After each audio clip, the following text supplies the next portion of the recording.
Made a mess anyways, god damn it. Bloody mess.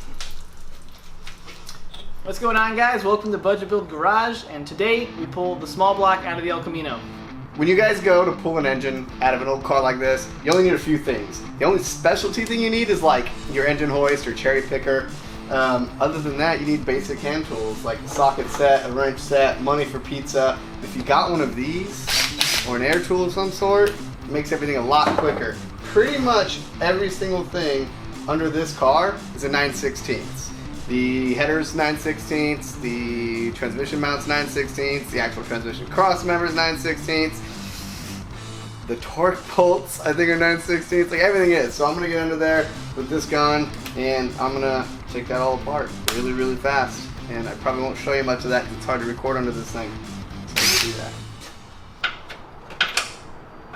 Side.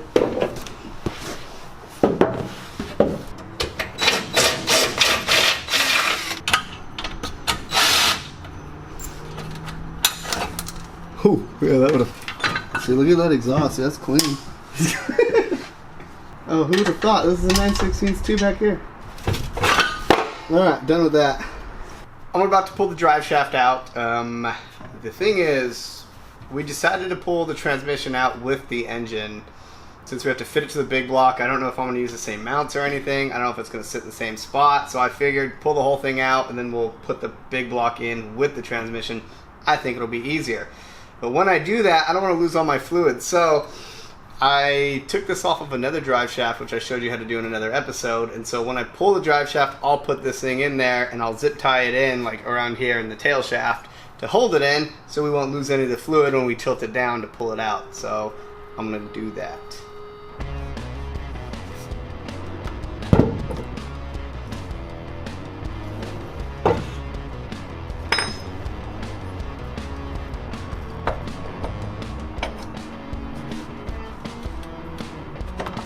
And cool. Now we're done looking.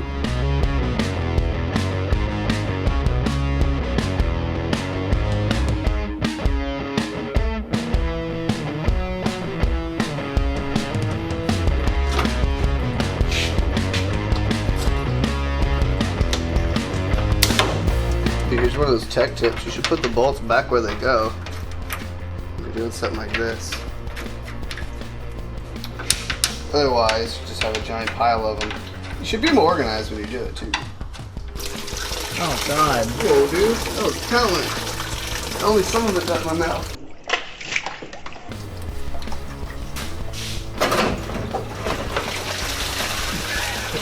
Jesus.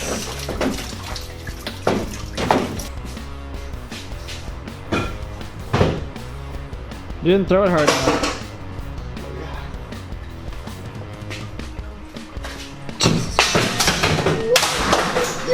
You broke it! Did I? You broke it. I hope I didn't. I hope I didn't. Oh no, we're good, man. We're good, baby. It's made of plastic. It's real sturdy. Oh my God. Here's what we need. We need to remove the alternator. We don't need to unbolt any of the wiring. I could probably just move it and just zip tie it right here. We need to remove the power steering pump. Same thing. I can probably just zip tie it here and just get it off. And then transmission lines and ground wires, and that's pretty much it. We can probably even leave the headers on. Yeah, even the fuel line from the fuel pump, and that's it. That's probably it. Cool, let's do that.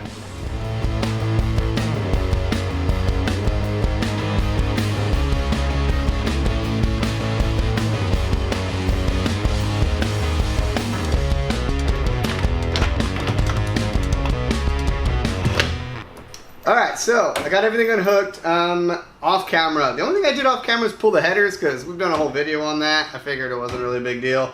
I probably didn't need to pull them. If you have long tubes like I did, they can really get in the way. If you have some shorties, usually you can pull the engine out with them. We took them off to make it easier. We're going to hook this thing up, and honestly, the only thing holding it in right now is the actual engine bolts. And then we'll lift up on it a bit, pull the transmission cross member out, and then see if we can get this thing to float and just kind of pull it out. So yeah, let's do that now.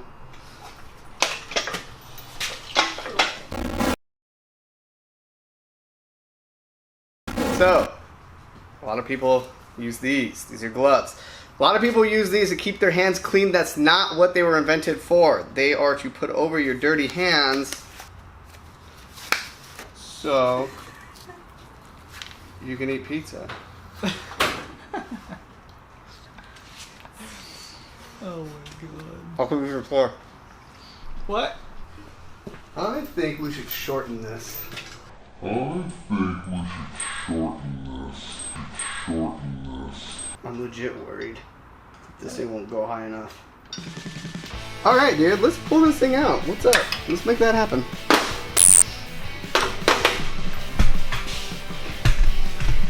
I'm gonna pull it out from in the car. And that's gonna be like the clickbait title. Did Nick pull out his engine from in the car? And then it'll be like mad emojis. It's gonna be so much harder to put that big bug in and get this thing out. Get that attached. It's gonna bend if you keep going. Dude, we're good. Yeah, no, we're good. We're gonna clear this. Oh, hey, the speedometer cable. I knew I would forget something. This thing added too much distance. Careful here. Oh man, there's good oil. No.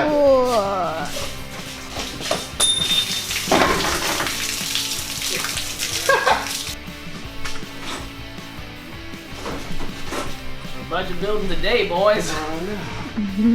She's like out, but I knew it wouldn't get high enough.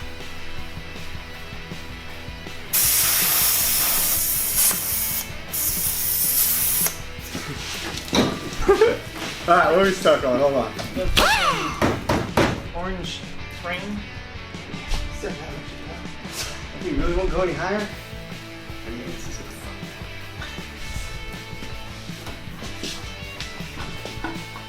Keep going. Alright, hold on. You got any more? I gotta lift one more time. You ready? Alright, alright. Got it? Yeah. Woo! Boy. Hell yeah, dog. It's a high five. Boom!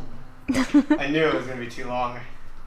Too short? Yeah, but I wouldn't be able to get it high enough how we had it. Okay.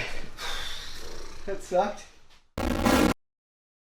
In the first half of this video, you saw it, we pulled out the small block.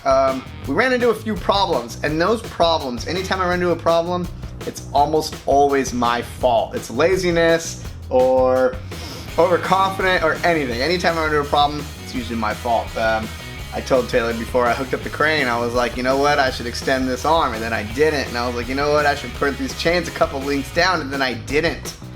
And then we couldn't get it out. Well, we got it out, but and then it wouldn't go high enough to get it out, and then that was annoying. And then the tail shaft was a little too long, so couldn't get the angle because we didn't have the arm out far enough. So I pulled out the transmission yoke that I put in there to keep the fluid in, and the fluid ended up all over the floor, and that was pretty cool. But now we're gonna put the big block in, and I was like, you know what? I'm not gonna mess this up twice. I'll pull the sheet metal off because I was kind of bored in between the few days that we had time to shoot this. So yeah, let's get to putting that big block in this car. Got Just it. the flywheel off the small block. I marked the transmission side so I wouldn't get confused. Although we are assuming now that it was facing the right way to begin with. Cool. Right. The torque converter bolts. We can torque these to 60 with some Loctite on them. If there's any more in here. Oh man, did I just get that on your camera? That's awesome. I could probably go easier. Yeah, it's easy. That's not even, I don't have to try anymore. Oh shit, Alright, go for it. There we go. Okay. Now you rotate. Is it this one I gotta do next? Or did I already do this that one? one already. I did this one? Do not do Did I do that one? No, do that one. I could not have done this any dumber.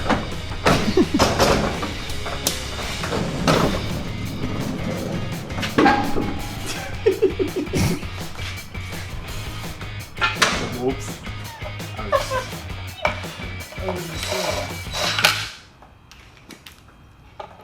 Those bolts aren't big enough. What are you talking about? They're perfect. Yeah. I did get new mounts for the engine. These are a set of polyurethane mounts, and these are a set of solid mounts. I got these from a buddy for 20 bucks for the pair of them. I don't know if either of them are going to work. I did test fit these. I had to grind a bit off here and actually on the frame mounts to make them fit.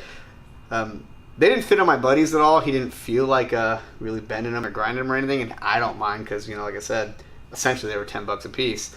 We'll start with these because it'd be nice to have some sort of cushion, and if not, I'll have to solid mount it. And now that the transmission's on, we're ready to just kind of slide this thing in and see if we can make it fit. I am a little bit worried about the oil pan. I know it said it was for a El Camino, but let's be honest, stuff says it bolts in all the time and it never does. So yeah, let's go ahead and push this thing in.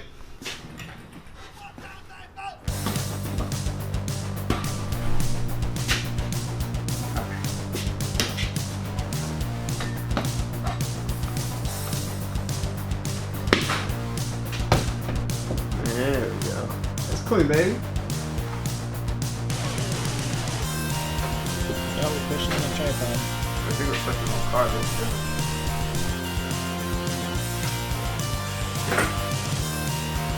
Okay.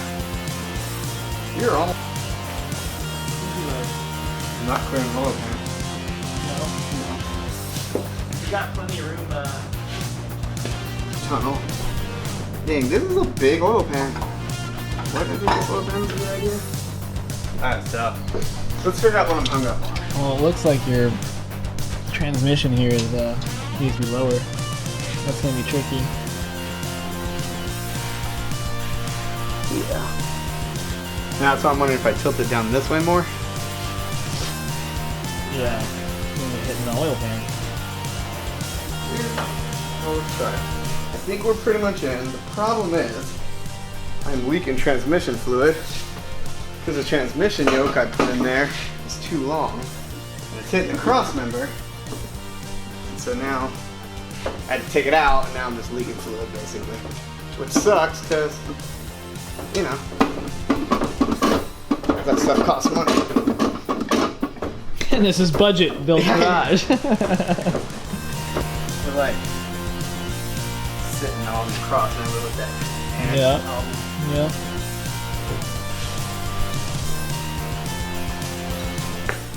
We've given up trying to put it in. Honestly, we're still like half an inch off.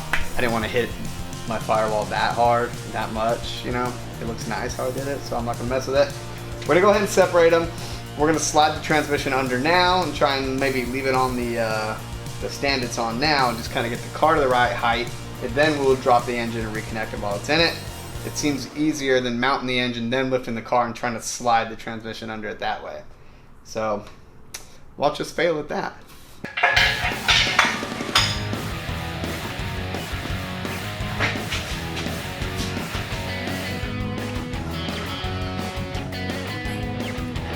That right there? Okay. Dude, if this thing just like slides in like this, I'll be so like happy and mad at the same time.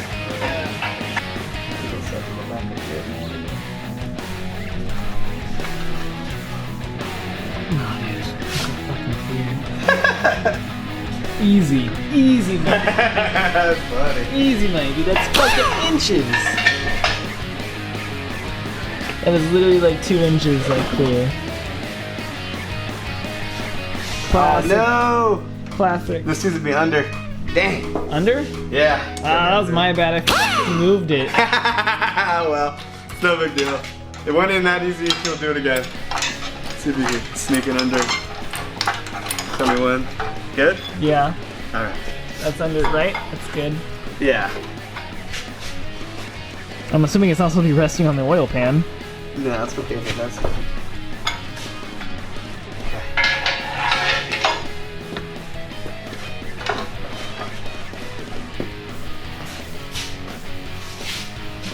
We're touching with the mounting, the mount right here. The transmission needs to go.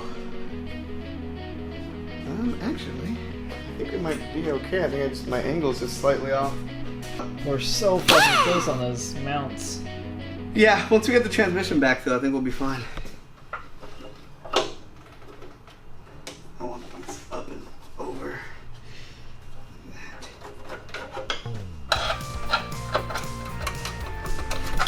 If you're wondering what that is, that's something I jam in holes to make it line up.